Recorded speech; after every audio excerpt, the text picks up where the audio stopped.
views and opinions expressed in this program are those of the individuals involved and do not necessarily reflect the official policy or position of Radyo Agri 90.1 FM management.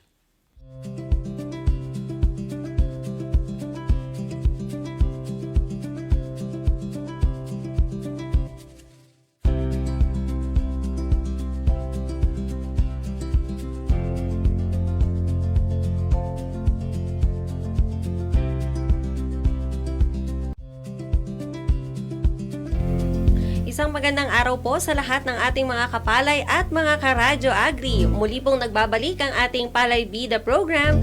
Dito lamang po yan sa Radyo Agri 90.1 FM Filmek, kasaganaan para sa bayan. Sa loob po ng halos isang oras ay makakasama po ninyo ako, ang inyong kapalay Badeth, mula pa rin po dito sa Philippine Center for Post-Harvest Development and Mechanization of Filmek, at talakayin po natin ang iba't ibang impormasyon na may kinalaman sa pagpapalayan para po sa ating mga minamahal na mga magsasaka. Syempre po, isa po munang pagbati sa lahat ng ating mga kapalay at mga karadyo agri na sumusubaybay sa atin sa 90.1 FM ng inyong mga radyo. At mainit na pagbati rin po kahit medyo makulimlim or maulan pa rin po sa ilang lugar sa ating community, sa lahat po ng nakatutok sa ating official Facebook page dito po sa Radyo Agri, gayon din po sa DA PhilRice at RSF Extension Program Facebook pages. Sana po ay samahan po ninyo kami hanggang sa pagtatapos po ng ating programa. Sa atin pong nakaraang episode ay nakapanayan po natin si Kapalay Rosalie Manawis. Siya po ay Scientist 1 mula sa Rice Chemistry and Food Science Division ng Filmek, at ibinahagi po niya sa atin ang iba't ibang healthier rice options na swak sa health needs ng ating mga kapalay. Ibinahagi niya rin po sa atin yung mga benefits ng pagkonsumo ng mga to, maging yung kaibahan po nito sa mga kadalasan pong bigas na binibili po natin sa merkado. Sa mga hindi po nakapakinig or nakapanood po ng naturang episode, maaari po ninyo itong mabalikan sa ating official YouTube channel na Radyo Agri 90.1 FM Filmek. At kung may mga questions din po kayo tungkol sa naging topic natin last time, maaari po kayo magpadala ng mensahe sa PhilRice Text Hotline na 0917-111-7423. Ayan. So, para po sa ating talakayan ngayon, eto po mga kapalay at mga karadyo agri, kumusta po ba ang inyong mga palayan? Ito po ba ay regular yung iniikutan, ina-assess or tinitingnan? Baka po sa unang tingin, parang ang tingin po natin malusog po, kumbaga all goods yung ating mga tanim na palay. Pero kung titignan po sa bandang ibaba nito or even sa loob po mismo ng puno ng palay ay mayroon na po palang peste na unti-unting kumakain at sumisira dito. Ayon nga po sa Bureau of Plant Industry, Crop Pest Management Division, posible po na manalasa mga kapalay ang brown plant hopper, rice stem borer, bacterial leaf blight, leaf folder at brown spot ngayon pong buwan ng Hulyo hanggang September po. So medyo matagal-tagal po ito mga kapalay. Kaya naman po, syempre, hindi po natin gusto na maubos yung mga palay po natin. Kaya naman, wag na po nating hintayin na mangyari ito bago po tayo kumilos. Sa atin pong talakayan ngayon, aalamin po natin kung papaano po ba natin makikilala, mababantayan, at syempre mamamanage yung brown plant hopper at rice stem borer sa tama, panahon at ligtas o napapanahon at ligtas po na pamamaraan.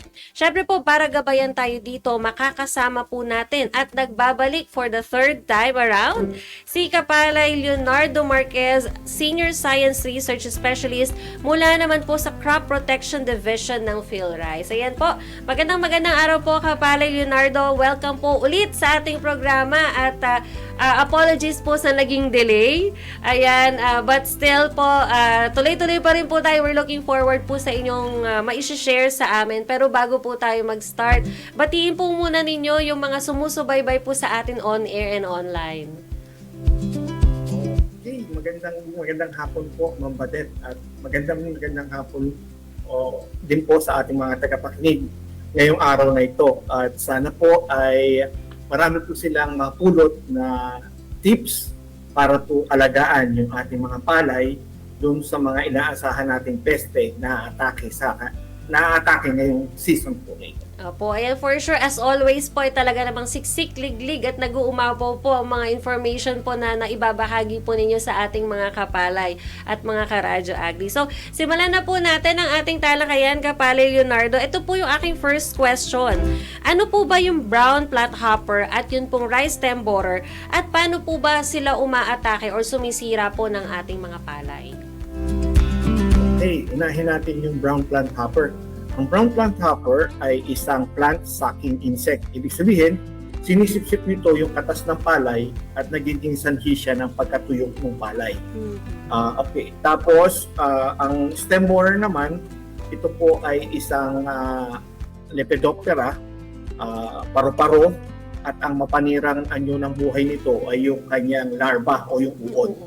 Ang ginagawa ng uod, papasok siya dun sa loob ng tiller o bubutasin niya yung tiller para makapasok siya, doon siya kakain. Kaya namamatay yung central wall at ang uhay ay madaling bunutin kasi Ayun. putol na siya dun sa ilalim. So, isang plant-sucking insect at isa pong uod. So, kumbaga, dalawang Yes po. magkaibang uri ng hayop or ng animal po itong mga to. But still, at the end of the day po, talagang very destructive pa rin po itong masasabi sa ating mga palayan. Ayun. Ito po, Kapalay Leonardo, sa brown plant hopper po, saang bahagi po ng palay ito karaniwang naninira? At ano po ba itong kadalasan na naririnig po ng ating mga kapalay na hopper burn? Okay. Ang brown plant hopper ay makikita sa pinakaibabang bahagi ng palay o doon sa may pinakapuno. Ang mga insektong ito ay pagka, halimbawa, tinignan mong ganyan, ang gagawin lang niya, iikot doon sa puno o kaya tataas ng konti o bababa ng konti. Hindi po siya lilipad ng malayo. So, ano lang siya, mabagal kumilos at andun lang siya. And then, pagka marami sila, so marami silang sisip-sip ng katas ng palay, pag sinabi natin marami, pwede natin sabihin na maabot ng 500. Wow! 500 na brown plant hopper sa isang puno at sabay-sabay silang sisip-sip, matutuyo ngayon yung palay at ito po yung tinatawag na hopper burn. Ngayon, pagka po yung palay ay tuyo na, ang gagawin nila, lulundag lang sila doon sa katabi na palay. Kaya po hopper lang po sila.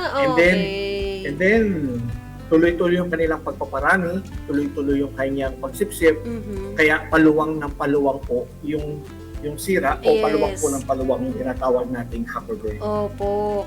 So, napakadami po ng 500 Kapalay Leonardo ha. At kaya naman po kumbaga mai-imagine mo din na kung gaano din po kabilis yung magiging destruction po niya sa ating mga palay. Ito po, nabanggit po ninyo na hanggang 500. So, ano po ba yung mga kondisyon ng ating bukirin o ng mga palay kung bakit po umaabot sa ganoon karami yung kanila pong presensya, kumbaga, sa ating palayan? At ano po yung mga kailangan isagawa ng ating mga kapalay para po maiwasan po ito?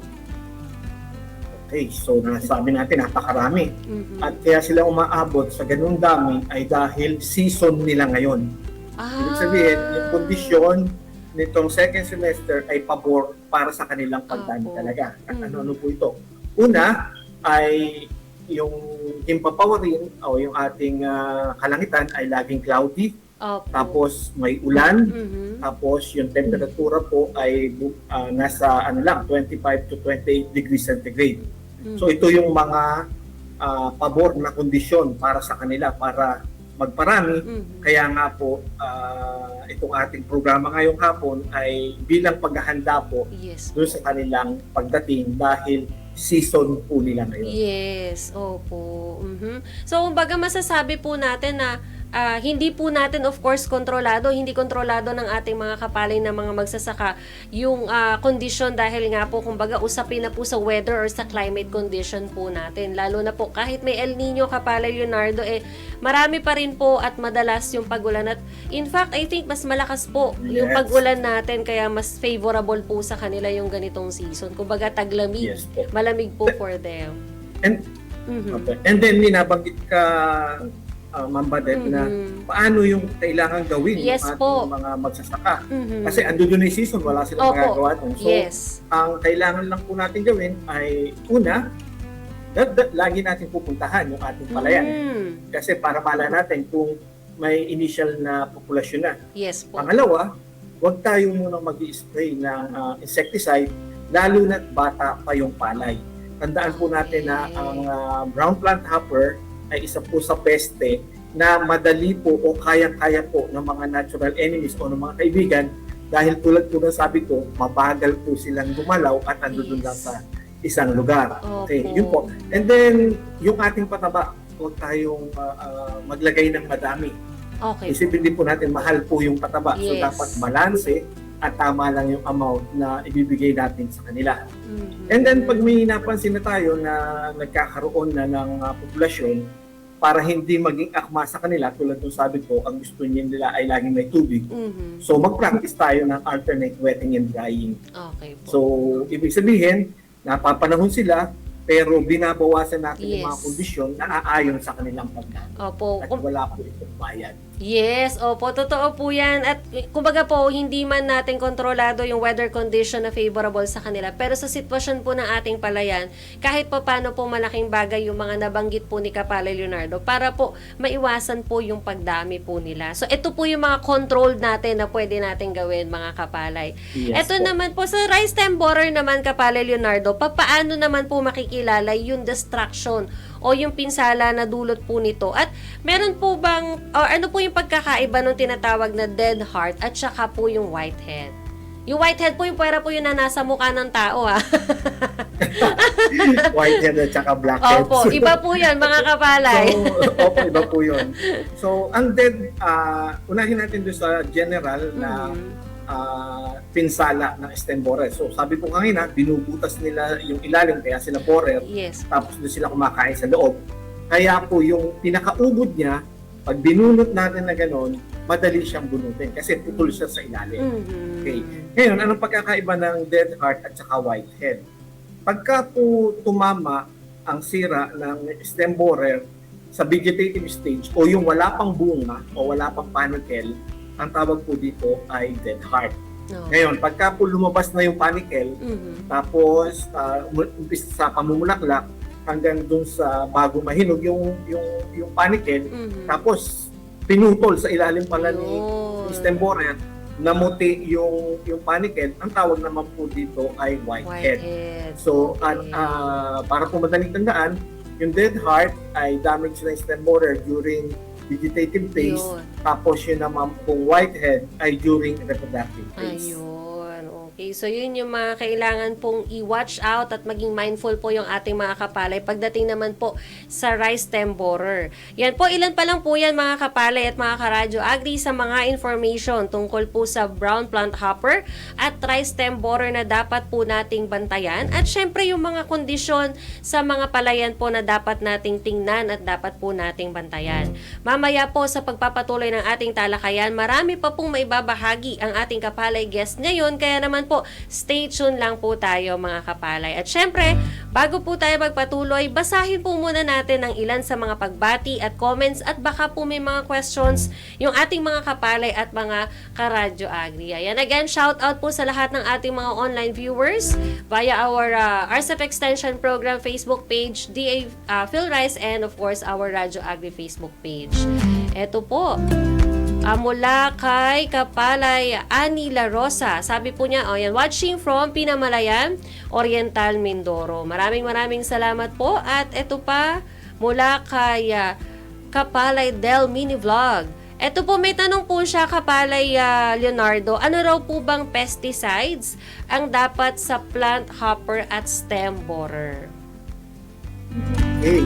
Wait, sagutin na ba natin ngayon, ma'am? Yes Kung po. anong pesticide? Opo, sige po. Okay. Ang pesticides po ay madali nating malalaman yan dahil meron pong website may website po ang ating FDA. Doon po yung mga pesticides at mga natural active ingredients para sa insekto na ito. Pero dapat po mas higit nating alam kailan ba tayo dapat mag-i-spray at saan natin Yes. i-sprayin. Okay. Ang BPH, kapag wala pang populasyon, huwag natin silang sprayin. Mag-i-spray lang po tayo kapag yung kanilang populasyon ay patuloy sa pagdami dahil pabor na pabor sa kanilang Yes. kondisyon at kailangan natin ibagsak yung kanilang populasyon para mag-umpisa ulit sila sa mababa. Okay. O, anong insecticide? Pagka ganun, ang kailangan natin ay contact o kaya contact stomach o kaya contact systemic insecticide. Yung brand po, doon na lang natin itanong o tingnan sa FDA website o kaya po doon sa ating mga suking agricultural supply. Ngayon, pumunta tayo sa stem borer. Opo. Ang stem borer, baka pag nakita natin yung paru-paro, mag-spray kagad tayo. Mali po, sayang. O kaya baka naman po nakita natin yung damage, nakita natin yung dead heart, nakita natin yung whitehead, mag-spray tayo. Mali din po, sayang po yung ating i-spray.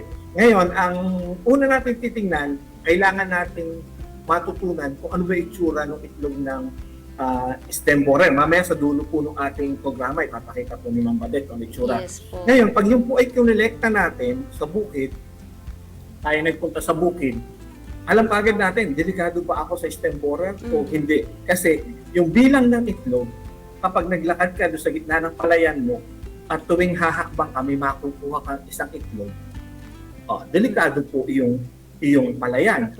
Ibig sabihin, ay maraming stem borer. Okay, mag-i-spray na ba ako pagka ganun? Hindi po. Ayun. Ang gagawin natin, kukuha tayo ng itlog, ilalagay natin sa garapon para alam natin kung kailan sila mapipisa at yun po yung sasabayan natin ng mag-i-spray. O edi mag-i-spray na ako. Hindi pa rin po. At ang titingnan po ulit natin, pagka po yan ay dead heart o yung bata pa yung palay, sinira ng stem borer, sila po ay makaka-recover pa. Ang mangyayari lang ay medyo hahaba po yung growth duration ng variety. At least mga 1 linggo.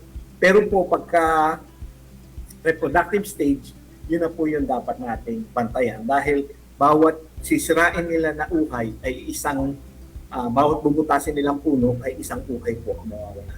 Ayun, okay. So, timing po ang ating yes. Ayan. So, kumbaga, hindi ka basta-basta mag-spray agad. Marami pa rin kailangan na i-consider. Yes, ayan. So, maraming salamat po doon, Kapalay Leonardo.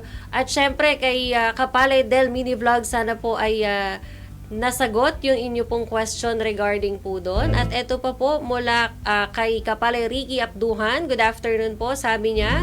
Maraming salamat po sa inyong pagtutok. And eto po kung mula kay Kapalay Fall Olivera. Ayan, nakatutok siya mula sa Lopez, Quezon sa Barangay Magilayan Farmers Association. Salamat po sa inyong pagtutok at shout out po sa isa pa nating suki na kapalay na si Kapalay Irma Bacolod Amerna. At ito po mula kay Kapalay Len Marcelo watching po from Inaon, Pulilan, Bulacan. Maulang araw po sa ating lahat. At shout out din kay Kapalay Jomar Francisco at kay Kapalay Lani de Los Angeles. Ayan. So, again po sa lahat ng nakatutok sa atin on-air and online, maraming salamat po sa inyong pakikinig at pagtutok. Ayan. And ito, mula naman sa DA Phil Rice sa Facebook page. Ayun, sabi ni Kapalay Del Mini Vlog. Ayan, okay po, thank you. And watching from Occidental Mindoro. Kapalay Jose Dalinog, siya naman po ay nakatutok from Aroroy, Masbate. Ayan, so eto po, may tanong po si Kapalay Irma, pero I think sa ibang mga episodes po natin ito mapag-uusapan dahil usapang brown plant hopper at rice stem borer po yung ating topic po ngayon. So, ito po, from Kapalay Echo, ito po ay, feeling ko inaanak po ninyo ito, Kapalay Leonardo. Ayan, pa-shoutout po Ninong Leo, sabi niya. Okay. And ito O po. si Echo. Yes po, ayan. And shoutout din po kay Kapalay Sined Lefar Adahak. Ayan. So, syempre po, bukod po sa ating mga Facebook pages, ay tayo rin po ay napakikinggan sa 90.1 FM channels ng inyo pong mga radyo. Yan. So, muli na po tayo magbalik sa ating talakayan. Dito pa rin po sa ating programang Palay Bida sa Radyo Agri. Syempre, dito pa rin po yan sa Radyo Agri 90.1 FM. Philmec Kasaganaan para sa bayan. Ayan. So, syempre po, i-plug ko na agad yung ating mga text hotline. Of course, ang ating Radyo Agri text line 0962-119-7445 at sa PhilRice text hotline 0917-111-7423. At syempre po, kung hindi po ninyo naabutan yung ating kwentuhan, na-miss po ninyo ilang parts po ng discussion natin with Kapale Leonardo Marquez, ito po ay muli po nating i-replay sa Sabado po yan, alas 2 hanggang alas 3 po ng hapon sa 90.1 FM channels po ng inyong mga radyo at syempre sa atin pa rin pong YouTube channel. Ayan. So, tuloy-tuloy na po tayo sa ating talakayan, Kapale Leonardo. For my next question naman po, although nasagot nyo na po yung ating 5th question kanina, yung follow-up question ko na lang po is bakit po kaya mas mahirap kontrolin ng rice stem borer kapag nakapasok na po yung uod sa loob ng puno ng palay? Lalo na po bigla din silang dumadami, up to 500 po sila. Ma'am Badet, ang dumadami po yung... Ay, baliktad pala siya. Nalito na ang person. El po. Pero going back po dun sa ano, yun po, bakit po kaya ang hirap daw nilang kontrolin? Opo, ayan. Napagbabaligtad ko na. Una po, mahirap silang kontrolin kasi ando doon na sila sa loob. So kung huntingin man po sila ng mga natural enemies, safe po sila doon sa loob ng tiller. And then hindi lang po 'yun. Yung itlog po ng stem borer, umpisa po tayo sa unang itlog ng stem borer. Yung nanay, pagka itlog niya, tinatakpan din niya ng buhok o ng sitay o yung ang tawag dito yun sa kanyang balahibo. Opo. Nilalagas niya yung balahibo niya para itakip dun sa kanyang itlog para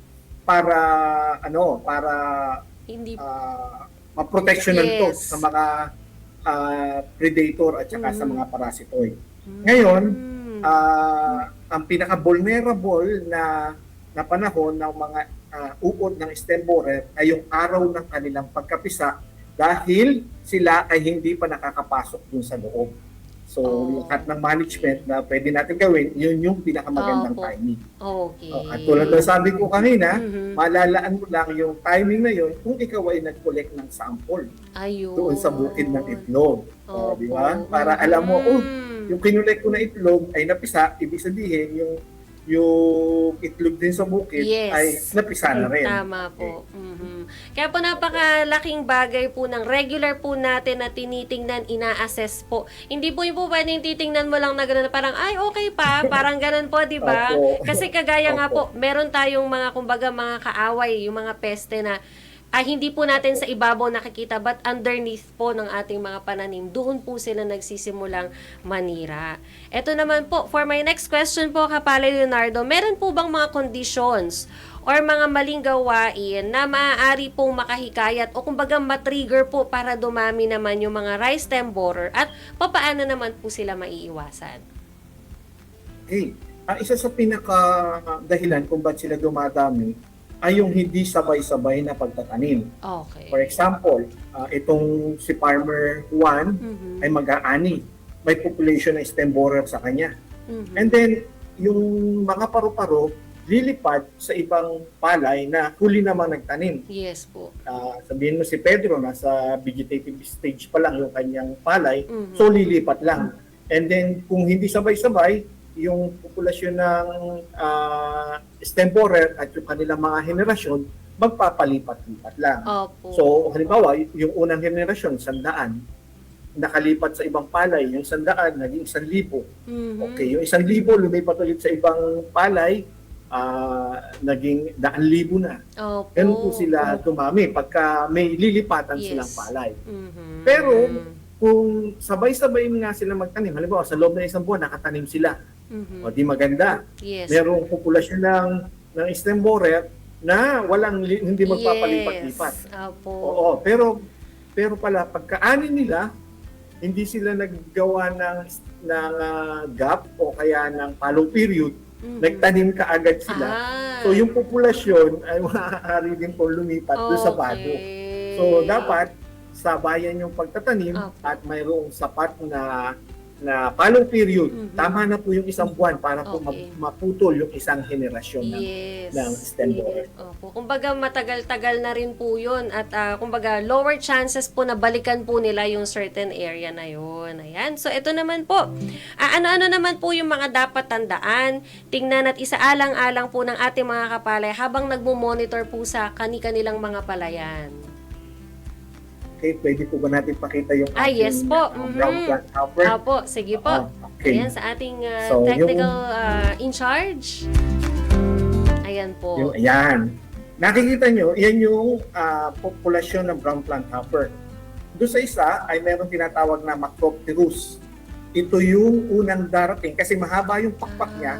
Mula sa ibang palayan, pupunta siya sa halimbawa, bagong tanim o kaya bata pa na palay. So siya yung migrator. Siya ito yung kanyang forms na lilipat sa ibang lugar. And then, pag nangitlog siya doon, at doon na siya magpaparami, yung kanyang magiging anak, ayun naman tinatawag na Brachypterus na adult. Yung Brachypterus naman, ito yung maikli ang pakpak, tapos medyo mataba siya.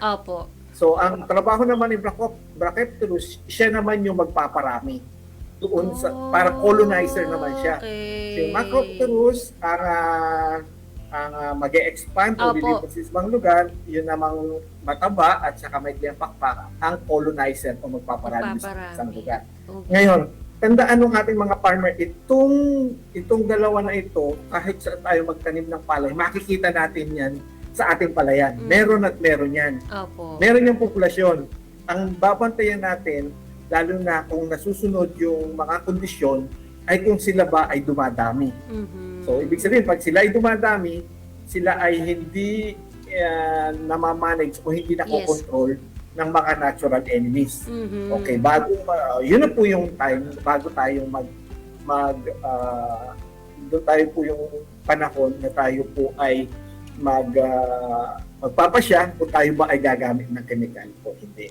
So, yun po yung para sa brown plant hopper. Pakita po natin yung picture naman po ng mga stem borer. Yan. Ito po yung egg mass na tinatawag o yung group kumpol ng itlog ng mga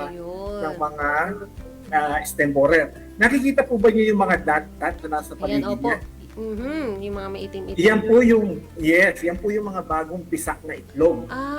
So ang ginagawa ng bagong pisa na itlog, naglalagay siya ng silk, naglalabas siya ng silk sa kanyang bibig, tapos nagbibiting siya para tangayin siya ng hangin. Para sila ay mag-disperse. Yun yung kanilang dispersal mechanism. Okay. Ngayon, ang dahilan naman kung bakit ginagawa nila yan, dahil sila po ay cannibal. Lalo na po yung ating white stem borer at saka yung ating yellow stem borer dito sa Luzon. Sila po ay may karakteristik na cannibalism. Ibig sabihin, sila mismo ay magkakainan. So, dapat sila magdayo-dayo. Yan din po ang dahilan kung bakit pag binunot natin yung sinira na stem borer at nakakita tayo ng uod, isa lang ando doon dahil hindi sila pwedeng magsama-sama. Ngayon, ano po ang significance nitong pag-dispersan nila? Ito po yung araw na sila po ay pinaka-vulnerable sa chemical, sa pesticide na ating gagawin. Okay. Pero sabi ko ba, Ma'am Badet, mag-spray kagad tayo pag sila lumabas? Hindi po. Ang sabi ko po, dapat yung dami. Madami muna sila. Dapat, pag sinabi natin madami, nakakakuha ka ng itlog na stem borer habang bawat hakbang mo ay makakakuha ka ng isang itlog na stem borer doon sa iyong palayan. Marami po yun. Dapat abangan po natin itong pangyayari po nito ng kanilang bago po kayo mag-spray. Ayan, very important po yun. At ito po, sa atin pong last na message or tanong po, ano po naman yung maipapayo po ninyo sa ating mga kapalay para naman po hindi sila mabigla sa pag-atake ng either brown plant hopper or ng rice stem borer? Okay. Tandaan po natin, season nila ngayon. Moments nila ngayon. Yung kanilang infestation ay mangyayari at mangyayari dahil pabor sa kanila yung panahon. Kaya po itong season na to. Ngayon, panahon man ng stem borer o panahon man ng brown plant hopper, dapat mag-practice tayo ng mga cultural practices na hindi papabor sa anumang insekto o anumang peste. Una, gumamit tayo ng resistensya variety. Pangalawa ay maglagay lang tayo ng tamang pataba para hindi lumambot, hindi maging berde at hindi lumambot yung ating palayan. Huwag kagad mag-spray dahil may mga kaibigan insekto tayo may mga kaibigan insekto tayo o kulisap na nagko-control doon sa populasyon ng mga peste. Then, isa pa, panatilihin natin malinis yung ating paligid para naman po, halimbawa, wala na tayong tanim na palay, pero wala namang alternate host tulad po ng mga grasses o damo na miyembro ng grasses. And lastly, dun sa ating pagdalaw, medyo dalasan natin. Siguro, pinakamatagal na 2 linggo na hindi tayo dadalaw. And then, pag dadalaw tayo, baba tayo dun sa ating palay, tapos tingnan natin dun sa ilalim. Ayun. Okay, dahil dun po yung mga peste na maaaring magkaroon ng infestation itong season po na ito. Ayun. Lamang po, ma'am. Yun lang po, Ma'am Badet. Ayan, maraming salamat po. Talagang kapag kayo po yung kakwentuhan namin, talagang ang dami rin po namin natututunan, even po yung mga hindi po ganun ka-expert when it comes sa farming, talaga pong sobra po kaming natututo mula po sa mga na-share po ninyo. So with that po, since I understand meron po kayong another engagement after po nito. Ayan, maraming salamat po sa inyo. As always, Kapala Leonardo Marquez, for always sharing your expertise, your knowledge po sa atin pong mga kapalay at mga karadyo agri. Ayan po. So sige, pakakawalan na natin si Sir dahil for sure marami pa tayong mga moments or mga episodes na magkakakwentuhan pa po tayo. So with that, proceed na po tayo sa ating Palay Tanungan segment. Syempre po, ang ating Palay Tanungan ay naglalayong marinig ang presensya ng ating mga radio listeners. Paraan din po ito upang kayo'y aming makilala, kaya naman po sumali na po kayo sa ating Palay Tanungan. Ito po, i-reveal muna natin yung sagot dun sa ating Palay Tanungan last week. Mula po sa tanong na tama o mali, healthier rice ang pinopromote ng field rice tulad ng brown rice, pigmented rice, gaya ng red at black rice, low glycemic index at high zinc rice na pwedeng pagpilian ng ating mga kababayan. Ang sagot po dito ay tama. At eto, meron pong mga pahabol na mga pagbati. Ito mula kay Kapalay Charlon Lipar. Good PM po, sabi niya. And shout out din po kay Kapalay Ryan Austria. And ito po kay Kapalay Frederick Saludes. Shout out po. Maraming salamat po sa inyong pagtutok, mga kapalay at mga karadyo agri. At ngayon po, i-reveal na po natin ang ating Palay Tanungan ngayon pong episode na ito.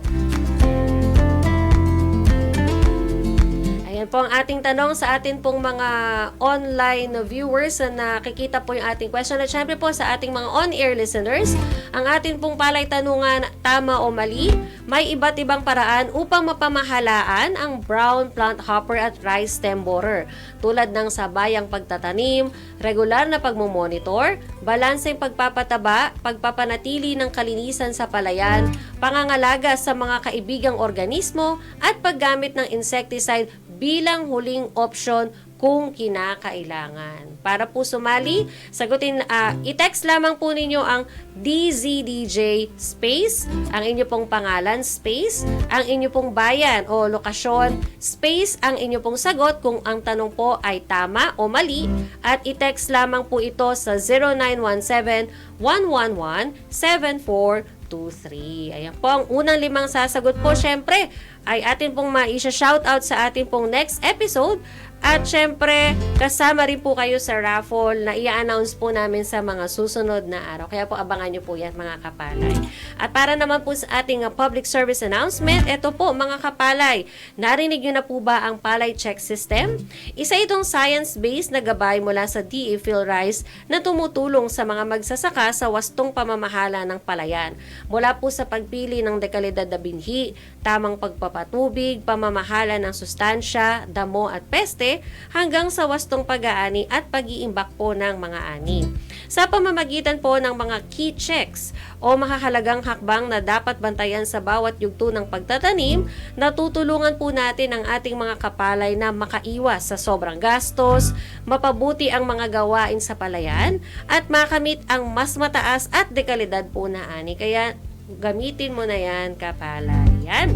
So, wag nyo rin pong kalimutan na i-like at i-follow ang DA Philmec at Radyo Agri 90.1 FM Facebook page. Gayun din po ang DA Philrise at ang RCEP Extension Program Facebook page. Gayun din po syempre ang ating official YouTube channel, X at Instagram accounts ng ating himpilan. Para naman po sa mga shoutouts, concerns at comments po sa ating Radyo Agri, andito pa rin po of course ang ating call and text hotline 0962-119-7445. And again, maaari po ninyong mabalikan na mapakinggan ulit ang episode na ito sa Sabado po ng hapon 2 to 3 p.m. po. Dito pa rin po sa 90.1 FM channels. At dahil po dyan, dito po muna natin tatapusin ang isang makabuluhang episode ng ating programa. Ako po muli ang inyo nakasama ngayong araw, Badeth, mula pa rin po dito sa Philippine Center for Post-Harvest Development and Mechanization. Magkita-kita po tayo sa susunod na episode ng ating programang Palay Bida sa Radyo Agri. Dito lamang po yan sa Radyo Agri 90.1 FM Philmec, kasaganaan para sa bayan.